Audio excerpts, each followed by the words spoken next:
Hayır, İHA'nın okulda da çok mesela. Geçen de şehit Ömercan kadar da yaptılar. Yalan mı ya?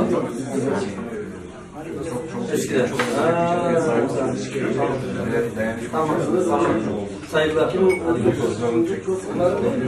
Yani bugün Doğu Türkistan diye bir meselemiz var ama maalesef Zeytinburnu'nda faaliyet gösteren 50'ye yakın tırnak içerisinde İslami çalışmalar yapan STK'lar var.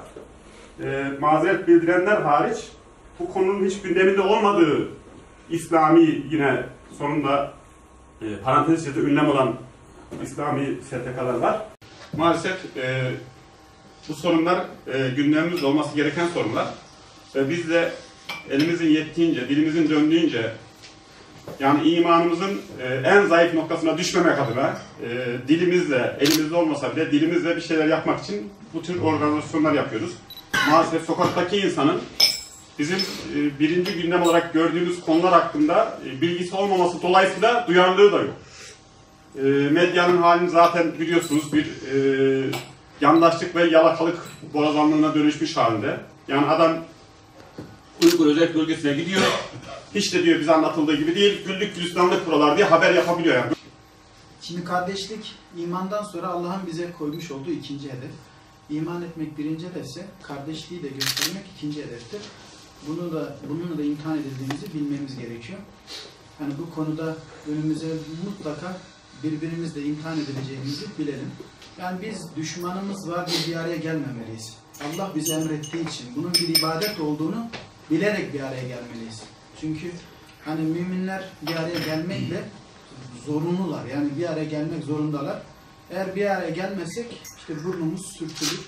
Burnumuz da sürtülüyor. Bayağı da geliyor. Burnumuz yerin dibinde kalıyor. Biz bir türlü insanlara hani bu noktada gerçek şeyi gösterme şeyini yapamadık. Yani bir pratiğini gösteremedik. Ama gösterenler de vardır tabii ki elbette. Gösteremedik diye bir şey yapmayalım.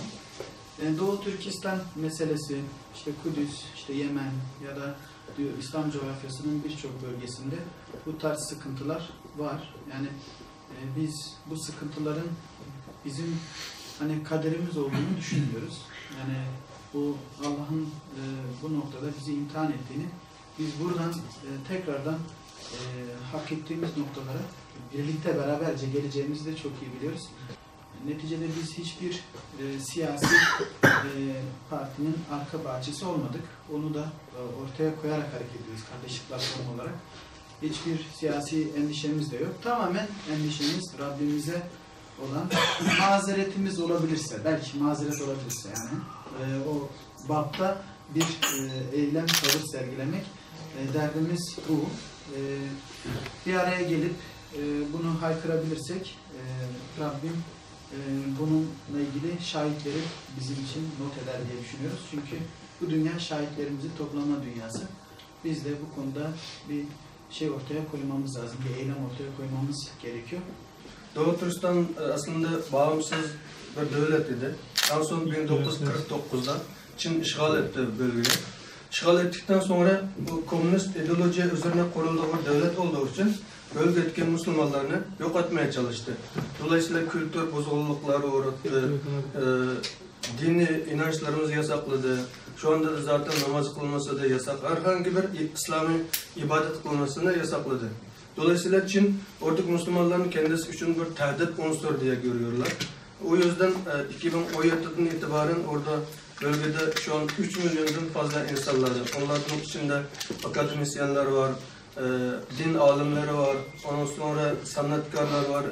Her kesimden insanlar, şu an 3 milyon insan hapiste yatıyor. Onlara ne yapıyor dediğimizde, onları tehdit unsur gördüğü için böyle işkence yapıyorlar. Dininden, dilinden uzaklaştırmak için, kültüründen uzaklaştırmak için, vazgeçtirmek için baskı uyguluyorlar. Yani her gün orada Mao'nun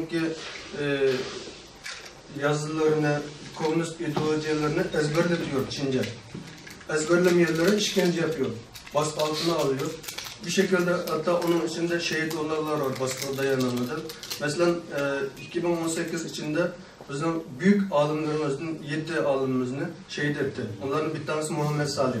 Muhammed Salih Kur'an-ı Kerim'i Uygurca'ya çeviren ve hadis kitaplarını yayınlayan büyük alimimizdi. Herkes tarafından kabul edilen çok saygın biriydi.